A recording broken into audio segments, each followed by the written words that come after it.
Hello students, आज हम class 5th का हिंदी व्याकरण करने वाले हैं। Lecture number 30। प्रीवियस लेक्चर में मैंने आपको गिनती चैप्टर नंबर 2 कंप्लीट किया था हमने। आज हम चैप्टर नंबर 3 मुहावरे स्टार्ट करेंगे। ठीक है, चैप्टर नंबर 3 मुहावरे।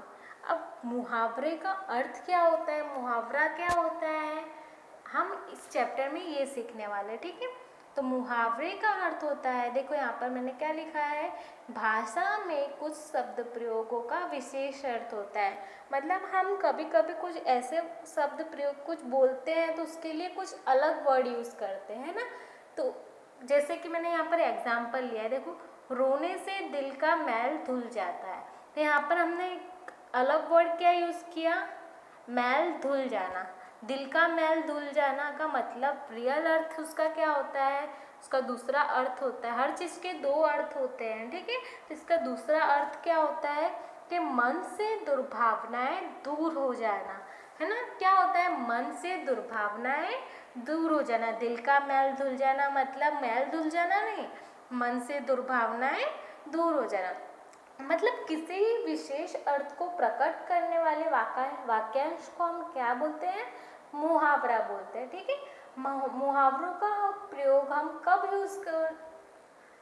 यूज करते हैं, मुहावरों का उपयोग हम कब करते हैं, तो मुहावरों का प्रयोग भाषा को हम सुंदर बनाने के लिए, मतलब हमारी भाषा सुंदर लगे, प्रभावशाली लगे और उसको छोटे, मतलब देखो यहाँ पर मन से दुर्भावनाएं दूर हो जाना मतलब कितना बड़ा लगता है, तो उसको छोटा और सरल बनाने के लिए हम मुहावरों का उपयोग करते हैं। ठीक है, यहाँ पर देखो मैंने दूसरा अर्थ लिया है, गांधी जी ने अछूतों को गले लगाया। किसको गले लगाया, अछूतों को। तो इसका अर्थ क्या होता है गले लगाने का मतलब, हाँ, तो यहाँ पर गले लगाना मतलब अपनाना। क्या होता है इसका दूसरा अर्थ, अपनाना, प्रेम करना, उनसे प्रेम करना। ठीक है, तो गांधी जी ने अछूतों को गले लगाया मतलब उन्हें अपनाया। कितने होते हैं ना कि गरीबों से बात नहीं करते, अछूते मतलब उनको छूते भी नहीं हैं, तो उनको गांधी जी ने क्या किया, अपनाया, उनसे प्रेम से बात की, बातें की, प्रेम किया, है ना वो। थर्ड क्या है, बाढ़ आने पर सारे गांव पर कहर टूट पड़ा। कहर टूट पड़ा ऐसे बोलते हैं ना हम कि यहाँ पर बाढ़ आई और कहर टूट पड़ा, उसका मतलब क्या होता है, तो उसका मतलब होता है बड़ी मुसीबत आना, कि कहीं पर बाढ़ आई और सारे गांव पर बहुत बड़ी मुसीबत आ गई, है ना। ऐसी तरह से चौथा, दूर से सिंह को आता देखकर मेरे होश उड़ गए। तो इसके लिए हम दूसरे शब्द के में होश उड़ जाना मतलब इसके लिए दूसरा शब्द मतलब इसका अर्थ क्या होता है, होश उड़ जाना, है ना। होश उड़ जाने का अर्थ का दूसरा अर्थ होता है बहुत डर जाना। मतलब दूर से शेर आता देखकर उसके होश उड़ गए, होश मतलब वो बहुत डर गया, है ना, वो घबरा गया। तो आपको पता चल गई होगी मुहावरा मतलब क्या होता है। मुहावरा मतलब जब कोई शब्द या शब्द समूह अपना सामान्य अर्थ छोड़कर, मतलब अपना खुद का अर्थ छोड़कर विशेष अर्थ सूचित करता है। जैसे कि गले लगाना, तो उसका अर्थ हमने क्या निकाला था, अपनाना। कुछ विशेष अर्थ मतलब सूचित करता है, उसे हम क्या कहते हैं, मुहावरा कहते हैं। किसे क्या कहते हैं, मुहावरा। ठीक है, मुहावरे में सीधी सादी बात को अनोखे ढंग से कहा जाता है। जैसे कि आपने बताया कि कैसे अनोखे ढंग से, दूर से सिंह आता देखकर मेरे तो होश उड़ गए, तो हमने सीधी सादी बात को कैसे अनोखे ढंग से बोला, तो उसे हम क्या कहते हैं, मुहावरा कहते हैं। ओके स्टूडेंट्स, अब मैंने यहाँ पर मुहावरे के अर्थ लिखे, मुहावरे दिए हुए हैं। यहाँ पर आपको उसमें अर्थ लिखना है और उसका वाक्य प्रयोग करना है। मैं यहाँ पर आपको उसका अर्थ लिखना सिखाऊंगी और उसका वाक्य में प्रयोग कैसे किया जाता है वो सिखाने वाली हूँ। ठीक है, तो यहाँ पर देखो एक मुहावरा दिया हुआ है, मर मर कर जीना। तो मर मर के जीने का अर्थ क्या है, है ना। मर मर के जीने का अर्थ होता है बहुत कष्ट सहन करते हुए जीना। ठीक है, मर मर के जीना मतलब बहुत कष्ट सहन करते हुए जीना। अब इसका अर्थ किस तरह वाक्य, ये आपने क्या लिखा, अर्थ लिखा। अब इसका वाक्य प्रयोग कैसे करोगे, मतलब आपको ऐसा सेंटेंस बनाना है कि उसमें ये वर्ड आना चाहिए। ठीक है, ये जो आपका मुहावरा है वो वाक्य में, वो सेंटेंस में आना चाहिए, उसका यूज़ होना चाहिए। तो आप इस तरह से कोई भी सेंटेंस ले सकते हो, पर उसका रियल अर्थ कुछ, उसका अर्थ बनना चाहिए। ठीक है, तो जैसे कि मर मर कर जीने के लिए मैं एक वाक्य लिखती हूँ, अपने बेटे के लिए, अपने बेटे के लिए माता मर मर कर जीना पसंद करती है।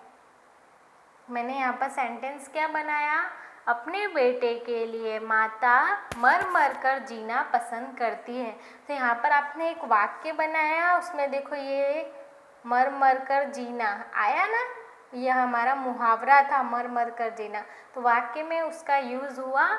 इस तरह से आपको सारे वाक्य मुहावरों का अर्थ लिखना है और वाक्य प्रयोग करना है। तो जैसे कि दम लेना मीन्स आराम करना, आराम करना। ठीक है, आराम करना। अब इसके लिए सेंटेंस क्या लिखोगे, कुछ देर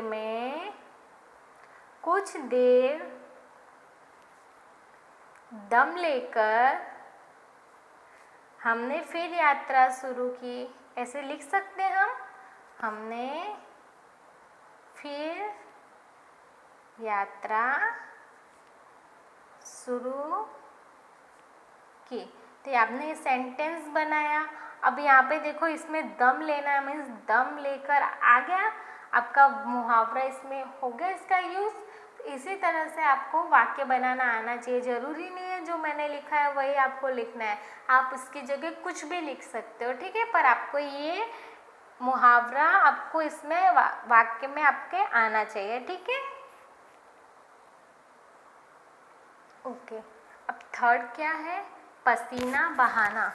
पसीना बहाना का मतलब क्या होता है, पसीने बहाने का अर्थ क्या होता है, कड़ी मेहनत करना। ठीक है, कड़ी में यहाँ पर मैंने आपको अर्थ लिखा है, आपको अपनी नोटबुक में वाक्य बनाना है, सेंटेंसेस बनाना है। ठीक है, आपको सेंटेंस बनाकर एक बार ट्राई करना है। आपको जैसा मैंने अभी बताया किस तरह से सेंटेंस बनाना है जिसमें ये मुहावरे का उपयोग होना चाहिए। ठीक है, तो यहाँ पर पसीना बहाना मीन्स कड़ी मेहनत करना।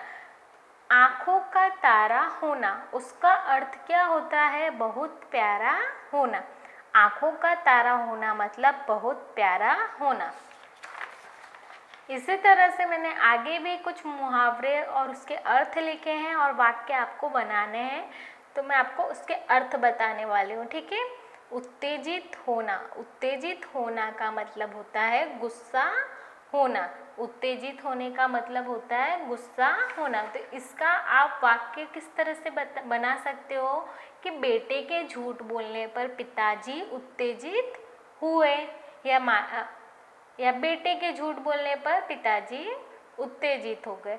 ठीक है, गले लगाना, गले लगाना मतलब जैसा मैंने अभी बताया प्यार से मिलना। ठीक है, प्यार से मिलना। इसका आप वाक्य किस तरह से बना सकते हो कि कई वर्षों बाद आए बेटे को माँ ने गले लगाया। क्या लिख सकते हो कि कई वर्षों के बाद जो बेटा है वो वापस आता है, इसलिए माँ ने उसे गले लगा लिया। ठीक है, इस तरह से आप वाक्य बना सकते हो। नेक्स्ट क्या है, गदगद होना। गदगद होना मतलब आनंदित होना। क्या होता है, आनंदित होना। तो इसका आप वाक्य किस तरह से बना सकते हो? तो गदगद होना मतलब भरत का प्रेम देखकर राम, सीता और लक्ष्मण गदगद हो गए। इस तरह से आप लिख सकते हो। ठीक है। नोक झोंक करना, नोक झोंक करना का मतलब होता है उग्र चर्चा करना। ठीक है। बात काटना, बात काटने का अर्थ आप क्या लिख सकते हो? बीच में बोल उठना। ऐसा बोल उठना है ना, कभी कभी ऐसे बात मतलब दो लोग बात कर रहे हो तो आप बीच में मतलब कोई किसी से बात कर रहे हो तो आप बात सुनते सुनते कई बार बीच में बोल देते हो, तो उसका मतलब क्या होता है? सामने वाला आपको क्या बोलेगा कि तूने मेरी बात क्यों काटी। तो इसी तरह से आप यहाँ बात काटने का मतलब बीच में बोल उठना। ठीक है। तो ये किस तरह से लिख सकते हो? पिताजी दुकानदार से बात कर रहे थे और मैंने उनकी बात काट दी। यानी पिताजी और दुकानदार बात कर रहे हैं और बेटे ने उनकी बात काटकर बीच में बोलना चालू कर दिया। तो इस तरह से और भी मुहावरे हैं। से मुंह में पानी आ जाना, मतलब उसका मतलब क्या होता है? किसी चीज़ को खाने की इच्छा होना। तब अब कुछ खाने की चीज़ देखते हैं तो हम बोलते हैं ना कि मेरे तो मुंह में पानी आ गया उसको देखकर, है ना। तो उसका मतलब क्या होता है? खाने की इच्छा होना। अब नेक्स्ट क्या है? सिर झुकाकर, सिर झुकाना। तो उसका मतलब क्या है? विनम्र होना। मतलब हमें बड़ों के सामने सिर झुकाना चाहिए। नेक्स्ट क्या है? कोमल भाव जगाना, तो सुंदर विचार प्रकट करना। नेक्स्ट क्या है? जान होना, बहुत महत्व का होना। ऊंचे चढ़ना, ऊंचे चढ़ने का मतलब होता है प्रगति करना। तो आप इसका वाक्य किस तरह से बना सकते हो? ऊंचे चढ़ने का मतलब, तो आप जो मेहनत करते हैं वे ज़रूर ऊंचे चढ़ते हैं, मतलब मेहनत करने से आपको प्रगति मिलती है। तो उसी तरह से जो मेहनत करते हैं वे ज़रूर ऊंचे चढ़ते हैं। इसका वाक्य आप इस तरह से बना सकते हो। ठीक है। अब आगे क्या है? टूट पड़ना, टूट पड़ना का अर्थ होता है हमला कर देना। क्या होता है? हमला कर देना। इसका वाक्य आप किस तरह से बना सकते हो? कि चोर को देखते ही लोग उस पर टूट पड़े। किस तरह से बना सकते हो? कि चोर को देखते ही लोग उस पर टूट पड़े। ठीक है। नेक्स्ट क्या है? कड़क कर बोलना, कड़क कर बोलना मतलब क्रोध से गरज कर बोलना। क्या लिख सकते हो इसका अर्थ? क्रोध से गरज कर बोलना। तो इसका आप वाक्य किस तरह से बना सकते हो? पिताजी कड़क कर बोले तो नौकर ने चोरी कबूल कर ली। किस तरह से? कि पिताजी कड़क कर बोले तो नौकर ने चोरी कबूल कर ली। ठीक है। अब नेक्स्ट क्या है? नेक रास्ते पर चलना। क्या? नेक रास्ते पर चलना। उसका अर्थ होता है अच्छे या सही रास्ते पर चलना। नेक रास्ते पर चलना, तो अच्छे या सही रास्ते पर चलना। तो अब इसका वाक्य किस तरह से बनेगा? नेक रास्ते पर चलना।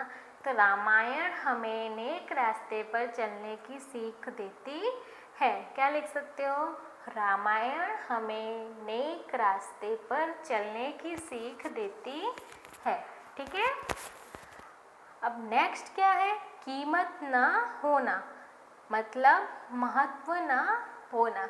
ठीक है। कीमत ना होने का अर्थ होता है महत्व ना होना। तो इसका आप वाक्य किस तरह से लिख सकते हो? कि सद्गुण के बिना आदमी की कोई कीमत नहीं होती। इसका अर्थ क्या लिख सकते हो? कि सद्गुण के बिना आदमी की कोई कीमत नहीं होती। ठीक है। नेक्स्ट है मशगूल होना, मतलब किसी काम में लग जाना। ठीक है। मशगूल होना मतलब कि कोई कुछ काम करता है तो हम बोलते हैं ना कि ये तो इस काम में मशगूल होकर काम करता है। ठीक है। तो किसी काम में लग जाना, जिसका वाक्य सुबह होते ही लोग अपने अपने काम में मशगूल हो जाते हैं। सुबह जब होती है आप देखते हो कि सब लोग अपने अपने काम में लग जाते हैं। जैसे कि आप सुबह होते ही ब्रश करके स्कूल जाने के लिए रेडी हो जाते हो, रोज़ का रूटीन होता है आपका, तो उसी तरह से उसका क्या होता है, मशगूल होना। ठीक है। ओके स्टूडेंट्स, यहाँ पर हमारा आज का सेशन कंप्लीट हुआ। नेक्स्ट लेक्चर में हम न्यू चैप्टर स्टार्ट करेंगे। Okay students, keep learning, stay home, stay safe.